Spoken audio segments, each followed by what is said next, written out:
Welcome back everyone. Let's get started with Vedic mathematics. Today we are going to solve our homework problems using the Vedic Math Sutra Niklam Namaskaramam Dasata, which means all from 9 and the last from 10. Let's level up our learning by checking the solutions together. But before I explain, I want you to try each question on your own first. Take a minute, try the problems yourself, and then we will compare the answers. Before solving, let's quickly revise the rule.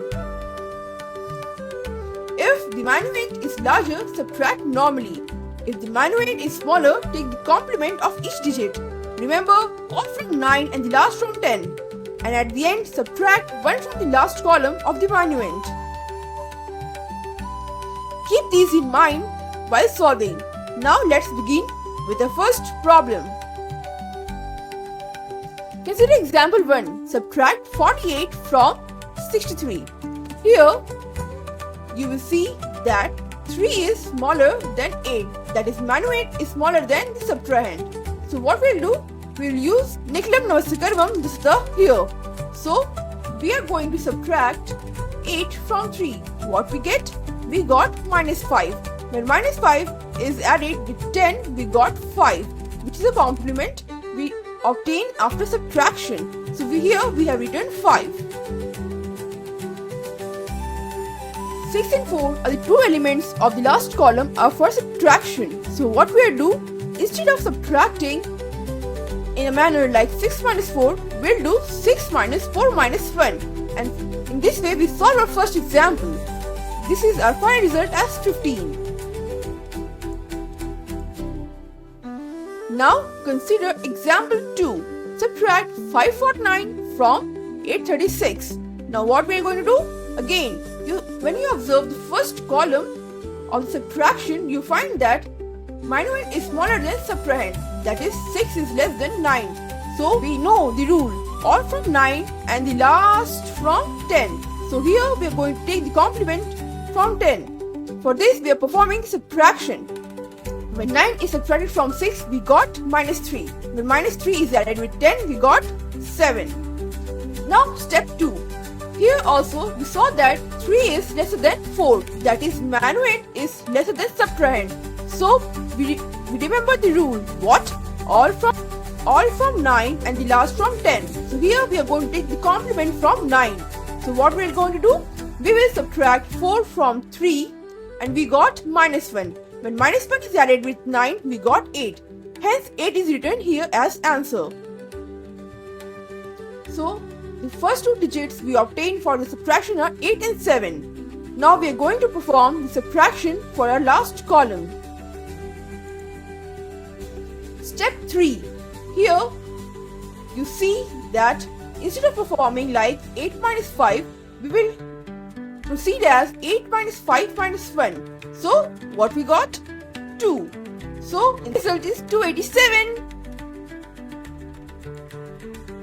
Now consider example 3.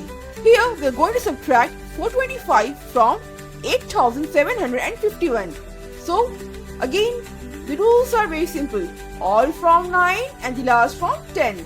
So you see here 1 is lesser than 5. That is, minuend is lesser than subtrahend. So again we are going to take the complement from 10. For this we subtract 5 from 1. What we got? We got minus 4. And when minus 4 is added with 10, we got 6. Hence the first digit of our answer is 6. Now we are going to proceed for subtraction for the next column. See, 5 is greater than 2. So here we will not take the complement. Instead we will subtract as this. 5 minus 2 minus 1 instead of 5 minus 2. And we got the second digit of our result, that is 2. Now here when you observe the third column of the subtraction, you will see that 7 is greater than 4. So here we perform our normal subtraction. that is subtracted from 7. So what we got? 3. And since here there is no digit present, we consider it as 0. So when 0 is subtracted from 8, we got 8. So our final result is 8326. Now consider example 4. When 3596 is subtracted from 5643. So step 1. Here when you observe, you will find that 3 is less than 6. So you know what we are going to do. We are going to take the complement, and we remember the rule as all from 9 and the last from 10. So we are going to take complement from 10. For that, what we are going to do, you know. We are going to subtract 6 from 3. So we got minus 3. When minus 3 is added with 10, we got 7. So our first digit of our answer is 7. Let's move on to the next column for subtraction. Here again, when you observe the second column, you will find that 4 is lesser than 9. So you know what we are going to do. We are going to take the complement, but for this time from 9. So when 9 is subtracted from 4, we got minus 5. When minus 5 is added with 9, we got 4. Hence 4 is written here as our second digit of our answer. Let's move on to the third column. So as we proceed for the subtraction for the third column, you will find that 6 minus 5, we are going to perform 6 minus 5 minus 1. So what we got? 0. And hence the third digit of our answer is 0. Now here you will see 5 minus 3 is going to be a normal subtraction. Why? Because 5 is greater than 3. So when we subtract 3 from 5, we got. Great job everyone. I hope you all enjoyed today's session. Today we received subtraction using the Nikhilam Navatsakadamam Siddhasatha. Remember the key points. All from 9 and the last from 10. And just subtracting 1 at the end. With practice, this method becomes super fast and accurate. In the next class, we will explore subtraction using Mishrang methods. That's going to be exciting.